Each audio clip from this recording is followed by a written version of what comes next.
so we'll finally turn on the passenger screen. A Mustang. Hey guys, welcome to another episode of LJ's Garage. I am sitting in a 2022 Jeep Grand Cherokee Summit Reserve. This is the best of the best when it comes to the Grand Cherokee. Now, if you're watching this and you're like, LJ, I really want something a little bit more base, well, there is the Laredo and there's the Limited, so you don't need all the bells and whistles. A regular Grand Cherokee is around $41,000 starting price, right? This, as it sits, is around $82,000. Just something to consider. It has all the bells and whistles, and trust me, by the end of this video, you'll be like, hey honey, I need one of these as my push present. And I will say this as well, if you think that the Grand Cherokee is not capable and able and ready to work, you are in fact very wrong. Because this has that air ride suspension, it has amazing ground clearance. And when we hop on the outside, I will show you guys what I'm talking about. But we're not gonna dive into all the different engines of the Grand Cherokee. Today I wanna specifically talk about what this has. So the 4xe is new for the Grand Cherokee. It's the same 4xe setup, which is a hybrid setup found in the Wrangler. So if you're familiar with that, then that's the same exact powertrain. But if you're not, guess what? I'm gonna tell you. So it is a 2-liter inline 4-cylinder turbocharged. It makes 270 horsepower and about 295 foot-pounds of torque. And then on top of that 4-cylinder motor, you're gonna have an electric motor that makes 135 horsepower. So that brings the grand total for horsepower to 375 and the total for torque at 470. So don't worry, this is no slouch. With electric mode only, you can get 25 miles of range, and that's just on one charge. So you've got 3 different modes. In hybrid mode, you're using gas and electric, and then electric is electric only, and then an e-save is going to be gas only. So all of the best, and you choose what works for you. And if you are curious about what the gas mileage looks like on the gas motor and electric motor combined, you're looking at about 22 miles per gallon average. So pretty decent numbers. This is still very capable, even though it's super luxurious. You're able to tow up to 6,000 pounds. So great numbers, pretty decent. And before I hop outside, I forgot to mention the different drive systems. So you've got the 4-wheel drive system, which is going to be the upgraded, but on the Summit, you're going to get that. But the lower trims get the option of rear-wheel drive. Keep that in mind. It's worth the extra $2,000 or so to get 4-wheel drive. And then on top of that, the Grand Cherokee comes in the 3-row. So the Grand Cherokee L, for those of you that want something with a 3rd row. But if you want something really big and 3 rows plus storage, then consider the Wagoneer. And while I have you guys here and the trunk's opening, I'll show you guys the key. So it's got your remote start right there and then your trunk release right there. So pretty cool, simple, I like it. And here you guys can see the nice cargo area. That is one thing about the Grand Cherokee is it makes use of this space so well. You will always have enough space in this, unless you have large ogre-sized kids. But yeah, look at that, full-size spare. Something else that I love is that on all 4 doors, you're able to use keyless entry. So if you want to lock it like that or unlock it, you can do that. So you'll notice up front, it's the new redesigned Jeep Grand Cherokee grille. On top of that, you'll notice little blue accents all over the place. So then on the Grand Cherokee badge, and then on the charging door, you'll notice that you have your little E badge. So it is a plug-in hybrid. I like the look of this. I love the look of this, I should say. The rear end of it took a while to grow on me, but overall, I think they've done a fantastic whole redesign on the Grand Cherokee. All right, and here is the air suspension in action. This is not sped up or anything, but this is from the lowest setting, entry exit, all the way up to off-road 2.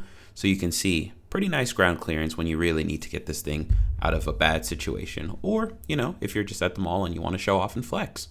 I'm all right with that too. The speed on this has been improved significantly from the previous generation Grand Cherokee, and I like that. So here I am in the back seat. I'm 5'9". This seat is set for someone about 6 foot tall, so you can see I have enough room.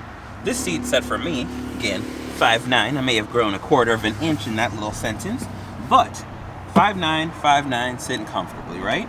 The other thing back here is you're gonna get these little sunshades, boom, boom, but most people, we tint our windows around here. On top of that, you're gonna have heated and ventilated seats for the rear passengers, and this, believe it or not, has 4-zone climate control. So when little Tommy and Sarah are sitting back here, they don't have to decide on the same temperature. Everyone in this car has their own climate control zone. Pretty sweet. And this is what everything looks like from back here. Take a look at this panoramic sunroof, moonroof. And the attention to detail in this is so nice. Here you guys can see, you're gonna have your heated seats, your ventilated seats, and your different fan controls. But then down here, you're going to have charge ports and then a little house outlet for toast on the go. This interior is top notch. I like it. Most people will absolutely love it. No complaints. You're going to have your Macintosh sound system, which is one of the best of the best. Over on the left-hand side of the steering wheel, you're going to have your different drive mode selections right there.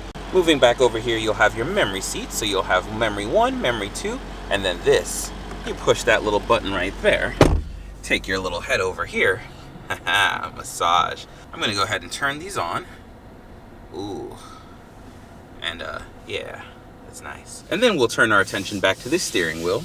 I like this two-tone interior. It speaks to me. On the left-hand side, you've got buttons. On the right-hand side, you've got more buttons. But on the middle of this, you got night vision. I mean, how are we gonna skip past night vision? All right, fine, back to the other buttons. So this is gonna be for your radar cruise control. You can set the distance that you want it to stay between the cars. Also the lane keep assist. So it'll make sure that you stay in your lane and all that good stuff. So not full self-driving, but pretty darn close, right? You do have little paddle shifters back here, a little minus and a little plusle right back there. You're gonna have your wiper stalk. Okay, I don't need to explain that to you guys. Then on the bottom left, you're gonna notice that it says hybrid. And so you'll be able to see like your charge and all those things. And then there's another little battery icon and then another little battery icon with more charge information. And right now I'm low on fuel, the range is low. It's all sorts of haywire right now because, you know, we need gas. You'll also notice right about here, you see that 0, it does have a head-up display. But let's get back down to here. Going through the menus, it's really easy to use this Uconnect system. I'm a huge fan.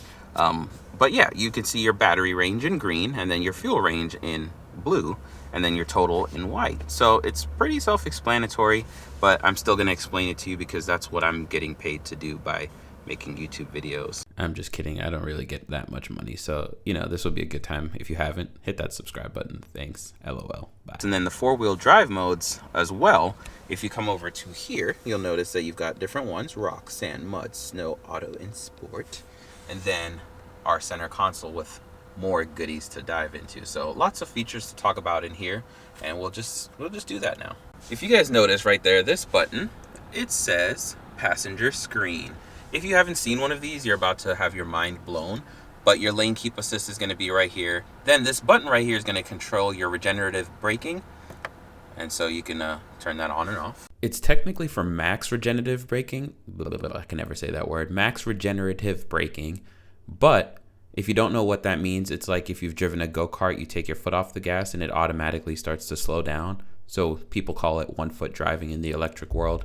If you don't know, now you know. If you need more, go ahead and leave a comment. I'll talk about it. Like I said, there's a lot of features in the Summit Reserve. I forgot to talk about the rear-facing camera. And then on top of that, if you get this in the 3rd row, something else that I really like that I figure is worth noting for those of you that are in between the 2nd row and the 3rd row models, is that you'll have this fam cam, which is pretty cool. I kind of like it, kind of love it, but I don't ever need it. So some of you guys might. So here we are. You've got navigation, of course, and special shout out to Jeff Weiler Dodge Chrysler Jeep over here in Springfield, Ohio.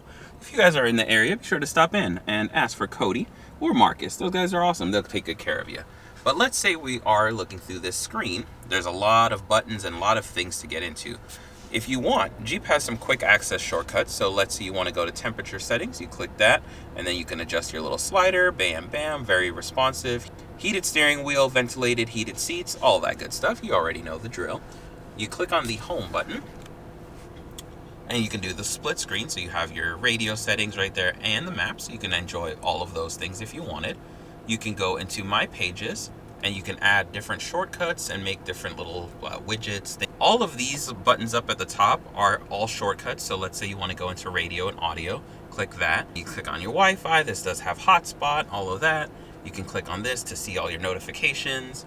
You can click on this to see all the different driver profiles, and you can add as many as you like. I think you even got valet mode right there. So there's a lot of different options in here. It will take a lot of time to sit and dive into every single button and everything that you can do in this, but the Uconnect system is fantastic. So if you click on comfort, there's more than one ways to get to everything that you need, and you can go from here and just keep on configuring. We'll go into vehicle real quick.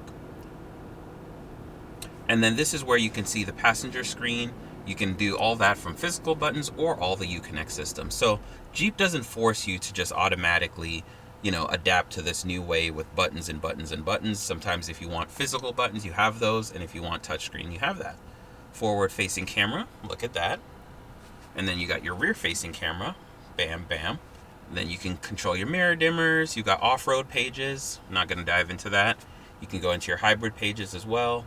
And look at that. More hybrid, electric information, all that good stuff. It's all right there. And I forgot to talk about the backup camera. So you got plenty of angles. You got the surround view, radar all over the place. So you shouldn't hit anything. Safety and driver assistance. This is where you'll get a breakdown of all the features that this has. Forward collision avoidance with the automatic emergency braking. Driving assistance, you click on that and you can see it's got the steering wheel vibration.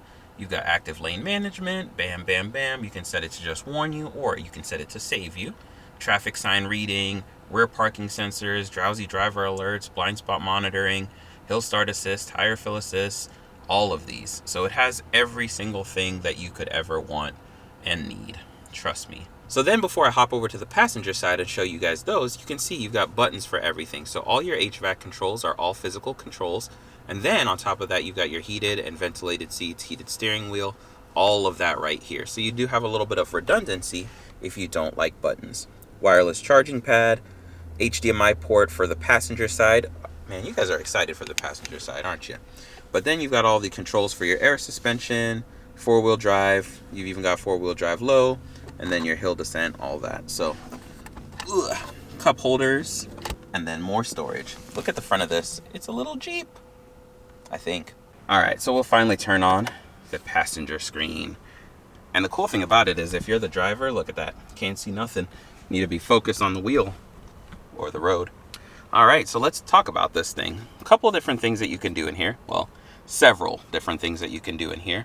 So the first thing is you can watch videos. You can plug in an HDMI and just enjoy that, or plug in the USB and watch videos from there. You can adjust the navigation for the driver. So instead of using that screen, you can do whatever here and then send it to that screen so that the driver can see all of that. Lots of cool stuff, right? You can also go in here and, sorry about the glare, but you can see the camera.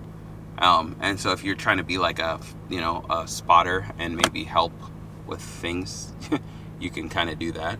Pretty cool. And then you see this little button right here, clean camera. Forgot to talk about that. You push that and it'll clean the camera. So you got little sprayers built in. It's pretty nice when you're off-roading, which if you're off-roading in this thing, I want to get to your level in life. You're pretty cool. And then, yeah, that's all the big stuff, the big ticket items that you can use this screen for. I'm gonna hit controls. I'm gonna turn the screen brightness up. Actually, that would have been nice to do in the beginning, LJ.